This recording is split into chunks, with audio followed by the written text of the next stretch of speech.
What's going on, Geeks and Gamers? This is Ryan with RK Outpost and geeksandgamers.com, and we have some news about Star Wars Episode 9. And before you think it's about The Rise of Skywalker, no, it's not about J.J. Abrams' hack ending. It's not about the rise of Palpatine, the end of the Palpatine saga, the last piece in this garbage sequel trilogy. No, this is about Colin Trevorrow's Episode 9, the one that he got removed from because of creative differences, and they brought J.J. Abrams in. We didn't think that this would ever see the light of day. However, Robert Meyer Burnett did a live stream on his channel. Somehow, some way, he got his hands on a copy of the script to Colin Trevorrow's movie. And we didn't have a title for it before. We have a title for it now. And we will get all into it. I will put a link to his channel in the description below just so you guys can go check that out and check out his live stream that he did. I'm going to be going off the notes I took on his live stream because this script is not available. There's no article, there's no Reddit link, there's nothing like that. I can't find it anywhere. Robert Meyer Burnett, had it, and that's all we know. That's all we know. But I do have to thank Mary Mayhem, who's also part of the Geeks and Gamers team. She's the one that shared it in our message group. She's the one that got us all alerted to what was going on. So thank you to Mary. Her link will be in the pinned comment as well, because she was right on top of this when it happened. But you can see here, Star Wars Episode 9 by Derek Connolly and Colin Trevorrow, based on characters created by George Lucas, and is dated December 16th, 2016. Now, I will say these are just screenshots. These are just screenshots that he shared. That's all this is. And then we have another one right here. We have the opening crawl. These are the only two screenshots he shared, so that's what we'll be using.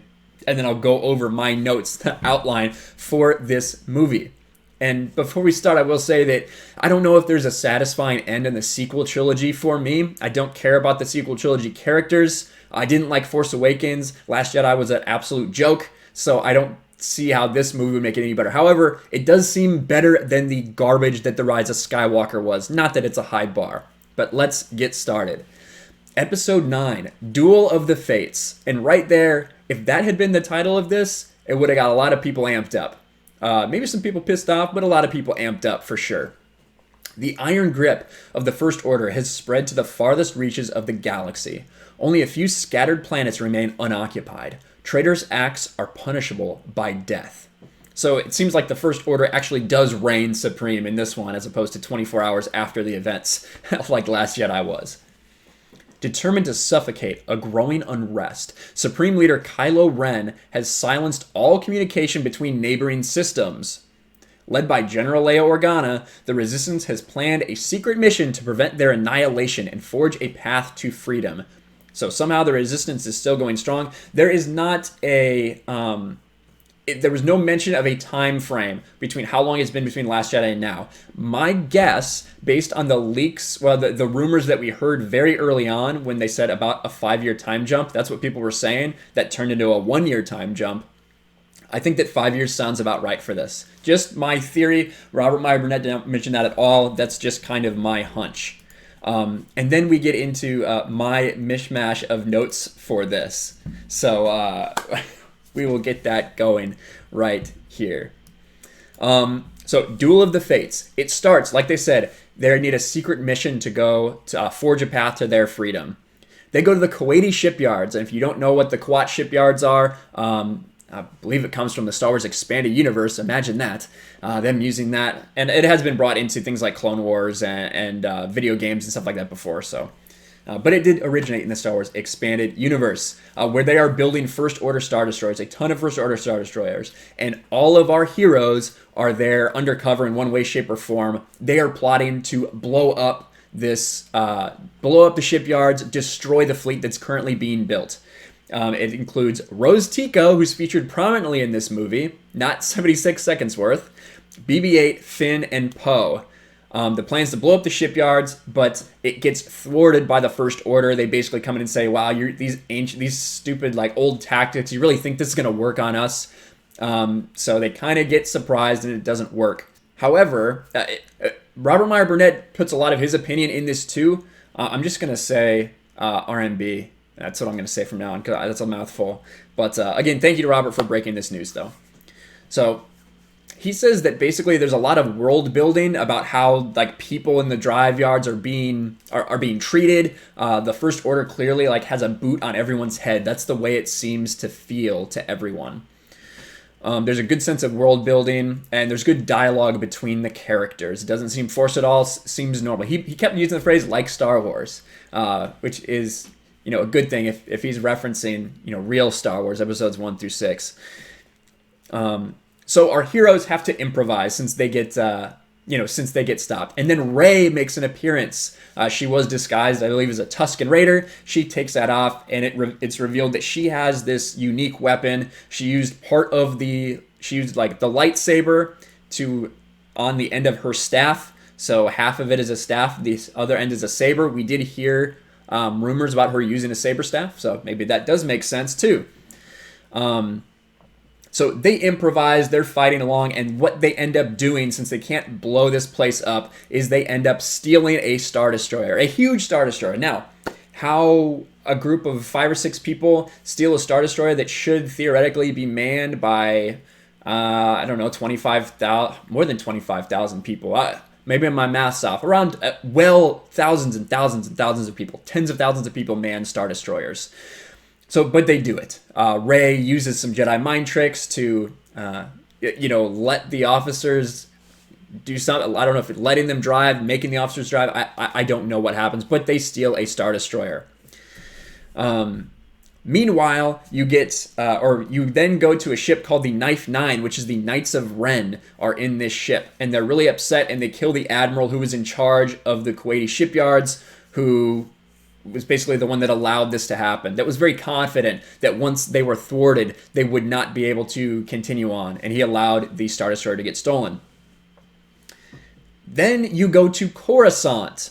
So you were going back to Coruscant. However, it doesn't exactly look like it did during the prequels. So it's basically saying that there's new architecture built on top of the old, like as you go further down in levels, you'll be going back in the past, or a feeling of that, because they just keep building up and up and up. And the First Order has built more things there. They have a headquarters, they have a big palace, things like that. The First Order is very entrenched, which is why I feel like a decent amount of time has passed.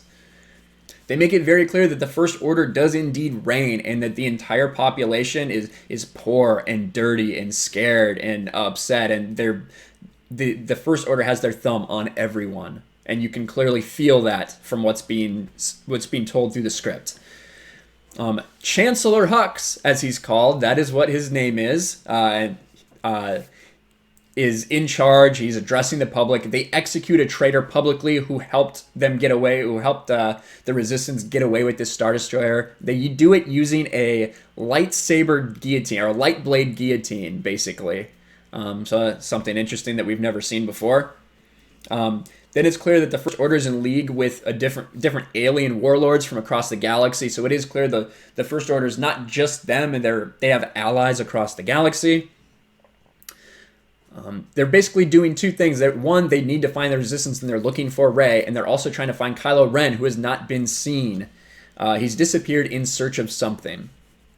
Then we fast forward to Kylo Ren, who is on Mustafar, just like we saw before.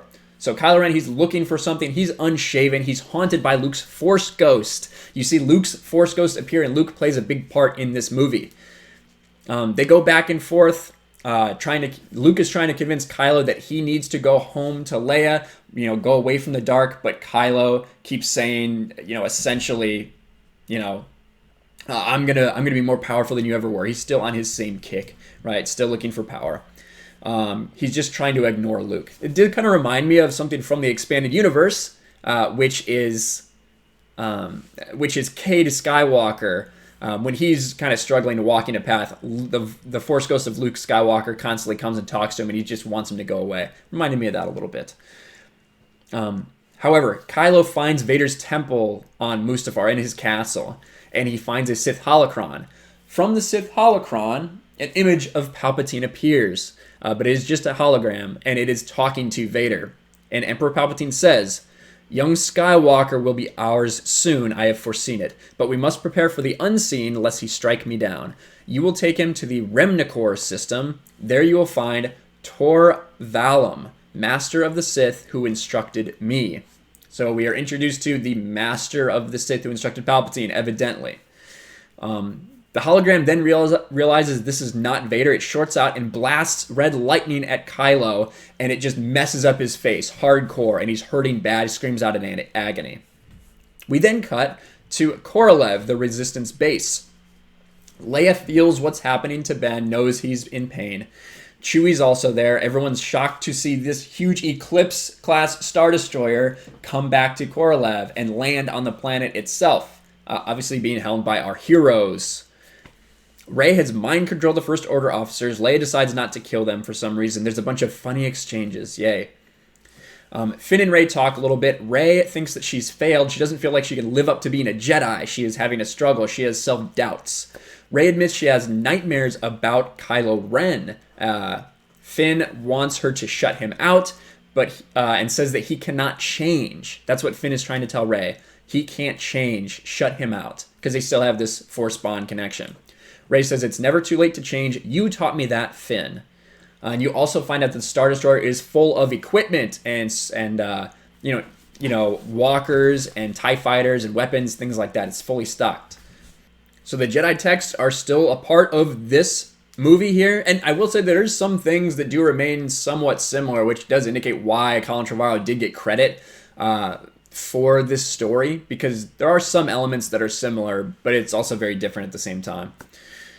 So Rey consults the Jedi text, finds that underneath the Jedi Temple is a communication system from over 1,000 years ago in the Old Republic, where it's connected to several planets where you can send out a signal for aid.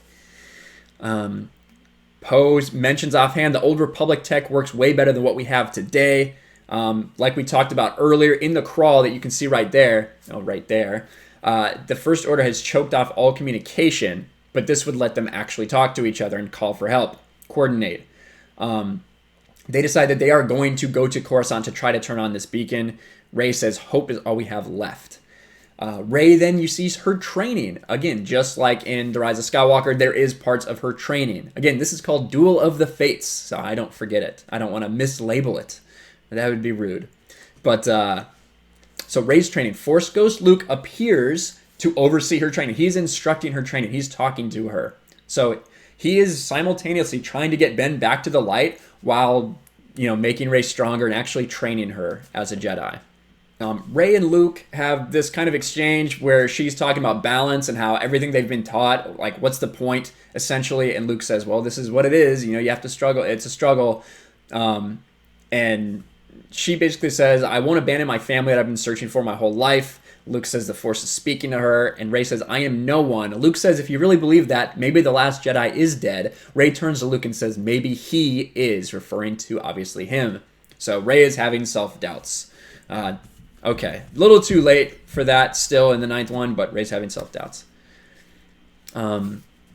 We cut back to Coruscant. Kylo comes back to Coruscant, gravely injured with his face. For some reason, they decide to put like a Mandalorian helmet on his face. They essentially smelt it to his face.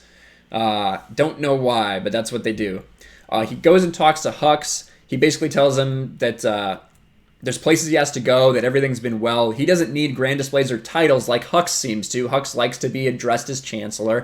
Hux likes to have these grand displays and of executing prisoners and stuff like that. Hux asks if the power that he's searching is in the Sith text. Kylo says the power's in my reach. Once I have it, the power to destroy a planet will be nothing compared to it. Kind of like callback from the original trilogy. He talks about the Resistance. He says, kill all of them, but leave the girl to me. So we have our team that is going to go send this Force signal. Rose, Finn, R2-D2, and 3PO will go to light the Force beacon, basically, for lack of a better term. Kylo is going to this Sith planet Remnicor. That's where he's going. Everybody's splitting off at this point. Rey, Poe, and Chewie go to a place she thinks she needs to go for help. And then Leia remains at the base. The character interplay is evidently very good. That's what Robert Meyer Burnett says. Finn met stormtroopers at one point during this that he knew, and a lot of them were like him. They were like breaking their conditioning, kind of. It makes him feel for that, thinks maybe they can take advantage of it. Before Kylo leaves for this Sith planet Remnicor, which is where the Sith Master is at. He has a scene with Vader's mask, and he says he understands. You allowed love to cloud your judgment, and then he discards Vader's mask, just throws it off. Before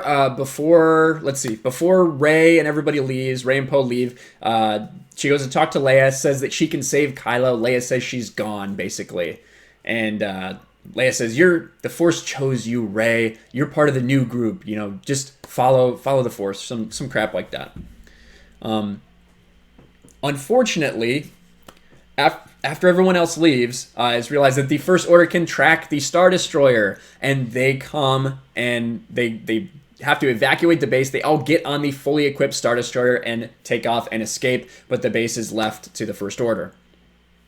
On Coruscant, we have our team to infiltrate the Jedi Temple. So Finn, Rose, R2-D2, and C-3PO are going to infiltrate the Jedi Temple. You activate the beacon using a giant kyber crystal that's underneath the Jedi Temple.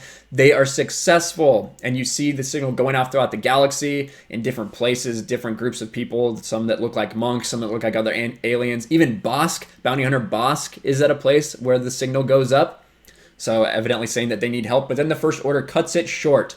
They find them, they have to run away and escape. As they're escaping, they're running through the underlevels of Coruscant. They see the people that are there that are so downtrodden, and they realize that they are ripe to form a resistance, right? So that is exactly what they do.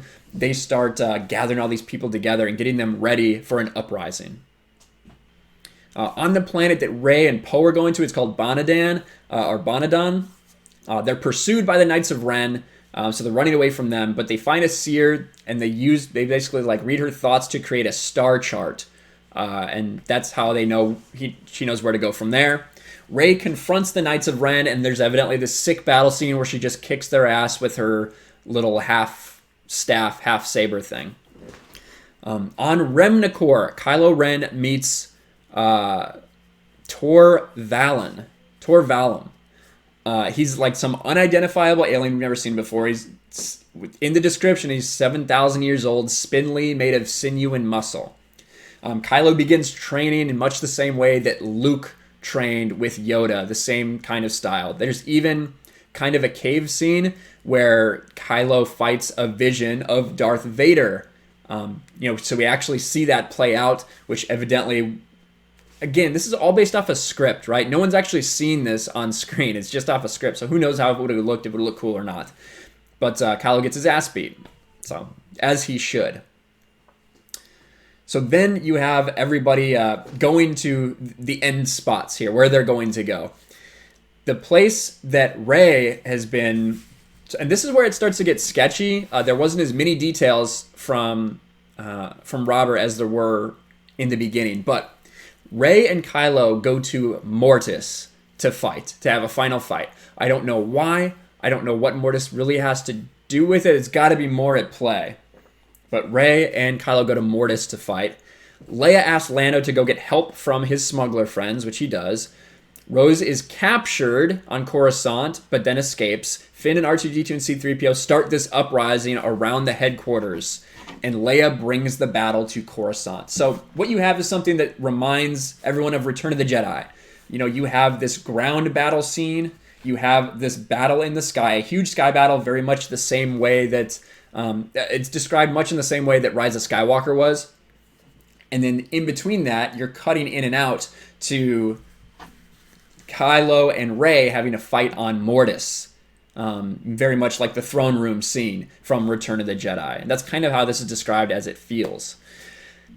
There's no Force dyad like there was in Rise of Skywalker, but they are able to basically take energy away from each other as they're fighting.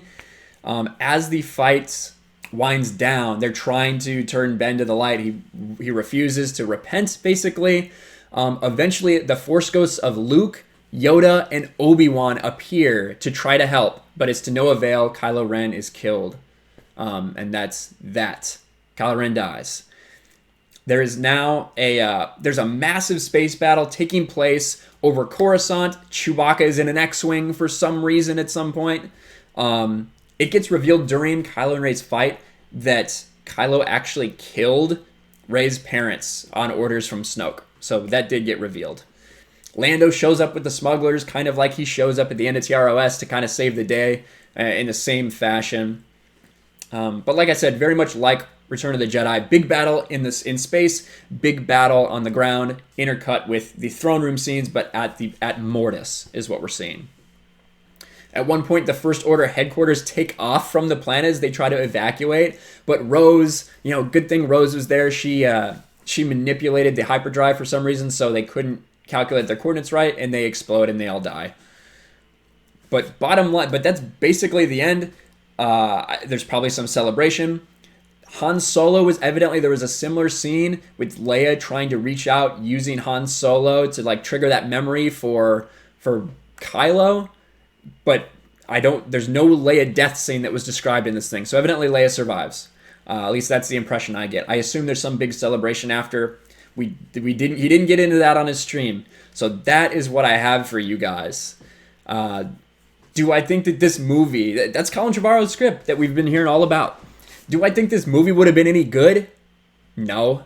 I do think it would be better than Rise of Skywalker. Like I said, a very low bar. But this movie, it clearly is better than Rise of Skywalker. The fact that they didn't accept it, that they booted Colin Trevorrow out the door is garbage. This movie makes much more sense. It would feel much more like a Star Wars movie if what we see on script was really played out on screen. And again, this is just a draft. Who knows what the final thing would have been. But it just goes to show you that, again, Lucasfilm has no idea what they are doing. No clue. Bob Iger let Kathleen Kennedy run wild and do whatever she wanted.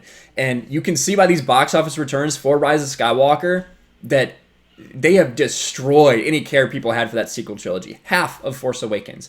Barely cracking $1 billion. It's sad. It's sad that this is the state Star Wars is in now, where you have people that are more excited about scripts from Colin Trevorrow that didn't get made from 4 years ago or 3 years ago than they are about the actual movie, The Rise of Skywalker. But I want to hear what you guys think about this leak, about this script. Is this something that you would like? I just gave the best outline I could. I know it kind of went on for a while, but we had to get all the outline out there. I want to know if you think this would have been good, if you preferred Rise of Skywalker. Let us know that as well. Just let us know your thoughts about the shit show that this has been. The fact that Colin Trevorrow did not get to make this, and instead we got Rise of Skywalker. Let us know in the comments below. Make sure you smash the like button, subscribe to the channel. Also check out my channel, Ryan Kennel RK Outpost. The link will also be in the pinned comment, along with Mary Mayhem's. Make sure you ring the bell for notifications. Share this video out there, and we'll talk to you guys later. Hey, this is Jay with Geeks and Gamers with a special announcement. Over the past few years, several of us have been trying to complete a home that will house orphans and displaced children in the country of El Salvador. We were hoping that this home would be finished by the time Christmas rolled around in 2019. Unfortunately, we did not meet our goal to complete this home. Partnering with Jeremy and all of us here at Geeks and Gamers, and with you, we are setting up a GoFundMe to raise some funds that hopefully will help us get closer to our goal in completing this home. We will use the money to hire professionals to check out the home and also pay for some educational costs for many of the children. This will help with the burden of those raising money, and more money can be put into this home to be completed. Me and several staff members from Geeks and Gamers will be traveling to El Salvador at the end of May, that we can bring a significant amount of money to finish this project. We hope that you would want to partner with us in this as well. So please click on the link, read about it, and do the best that you can. Thank you so much.